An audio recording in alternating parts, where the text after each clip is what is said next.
গ্রামীণ জনগণের দোরগোড়ায় স্বাস্থ্যসেবা পৌঁছে দিতে গড়ে তোলা হয়েছিল ইউনিয়ন উপস্বাস্থ্য কেন্দ্র। তবে যশোরের শার্শা উপজেলায় এসব কেন্দ্র এখন প্রায় অচল। জনবল সংকট, চিকিৎসকদের অনুপস্থিতি এবং প্রয়োজনীয় চিকিৎসা সরঞ্জামের অভাবে ভোগান্তিতে পড়েছেন সাধারণ মানুষ। শার্শা উপজেলা প্রতিনিধি ইকরামুল ইসলামের পাঠানো তথ্যচিত্রে বিস্তারিত দেখুন আমার তৈরি ডেস্ক রিপোর্টে। যশোরের শার্শা উপজেলা স্বাস্থ্য কমপ্লেক্সের অধীনে ৫টি ইউনিয়ন উপস্বাস্থ্যকেন্দ্র থাকলেও সেখানে মিলছে না প্রত্যাশিত স্বাস্থ্যসেবা। দীর্ঘদিন ধরে চিকিৎসক সংকট ও দায়িত্বপ্রাপ্তদের অনিয়মিত উপস্থিতির কারণে চরম ভোগান্তিতে পড়েছেন নিম্ন আয়ের মানুষ। এখানে সপ্তাহে একদিন আসার কথা, তারাও সপ্তাহে একদিন আসে না। আর যদিও বা আসে বেলা 12টার সময় আসে, সকাল 9টার অফিস, বেলা 12টার সময় আসে, ঠিক 1টার আগেই চলে যায়। তারা কেউ ওষুধ পায় না। আগে এমএলএসএস ছিল, কিন্তু এখন বর্তমানে নেই। একজন এমএলএসএস, একজন ফার্মাসিস্ট, একজন এসএসএমও, একজন মেডিকেল অফিসার এ থাকার কথা, কিন্তু আমাদের শুধু আমি একা ছাড়া আর কেউ নেই। এছাড়া অবহেলায় পড়ে থাকা ভবনগুলোতে দেয়ালের প্লাস্টার খসে পড়ছে, ছাদ ও জানালায় জমেছে মাকড়সার জাল। অনেক স্থানে দরজা জানালাও ভাঙা অবস্থায় পড়ে রয়েছে।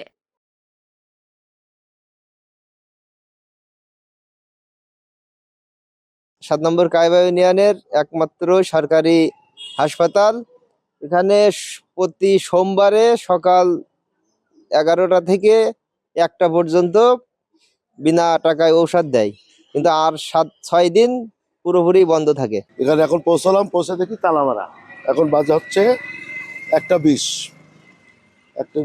এখানকার স্থানীয় যারা জনগণ আছে সবাই বলছে ডাক্তার আসে না। একজন এমবিবিএস ডক্টর থাকার কথা, পোস্ট আছে, কিন্তু দীর্ঘদিন যাবত কোনো পোস্টিং নাই, অর্থাৎ ডক্টর নাই।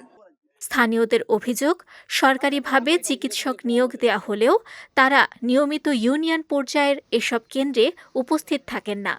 ফলে অনেক কেন্দ্র তালাবদ্ধ কিংবা নামমাত্র চালু রয়েছে। এতে করে গ্রামীণ মানুষ বাধ্য হয়ে উপজেলা স্বাস্থ্য কমপ্লেক্স বা বেসরকারি ক্লিনিকের উপর নির্ভর করছেন। সপ্তাহে একদিন আসে, তাও দেখা যায় 10টা, 10:30টার দিকে আসে, 12টার দিক চলে যায়। ঠান্ডা, জ্বর, কাশি আমরা কিছুই পাইনি, তো ডাক্তার বসে না এখানে কোনো ডাক্তার নাই। কি চিকিৎসা দেবে? এখানে বড় একটা হসপিটালে ডাক্তার নাই, কিছু নেই, তাহলে আমরা কি করব? এদিকে জনবল সংকটের কথা স্বীকার করে উপজেলার এই স্বাস্থ্য কর্মকর্তা জানান, উপসহকারী মেডিকেল অফিসার স্বল্পতার কারণে সব জায়গায় সেবা নিশ্চিত করা যাচ্ছে না। মেডিকেল অফিসার এত অপ্রতুলতার কারণে সব জায়গায় আমরা প্রতিদিন সেবা দিতে পারছি না, এবং একটি উপস্বাস্থ্য কেন্দ্র চালানোর জন্য মেডিকেল অফিসার, উপসহকারী মেডিকেল অফিসারের পাশাপাশি আরও অন্যান্য লোকবল দরকার, যেটা এখনও আমরা স্বল্পতা রয়েছে, যার ফলে আমরা ওভাবে এখনও সেবা দিতে পারছি না।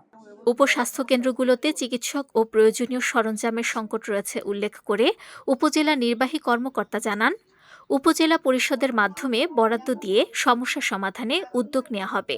একটা সংকট রয়েছে, তো আমরা উপজেলা পরিষদের পক্ষ থেকে আমি আশ্বাস দিয়েছি যে আমাদের যতগুলো হেলথ কমপ্লেক্স আছে এবং পরিবার পরিকল্পনা কর্মকর্তার যে যতগুলো কমিউনিটি ক্লিনিক বা এরকম আছে, ওগুলোতে আমি আমাদের প্রকল্পর মাধ্যমে হোক বা 1%-এর বরাদ্দ হোক বা বিভিন্ন বরাদ্দের মাধ্যমে আমরা সেখান থেকে তাদেরকে এই সাময়িক যে সাপোর্টটুকু সেটুকু আমরা দেব। দ্রুত জনবল নিয়োগ, চিকিৎসকদের নিয়মিত উপস্থিতি নিশ্চিতকরণ এবং প্রয়োজনীয় সরঞ্জাম সরবরাহের মাধ্যমে এই সংকট নিরসনের দাবি স্থানীয়দের। বিজয় টিভি নিউজ ডেস্ক।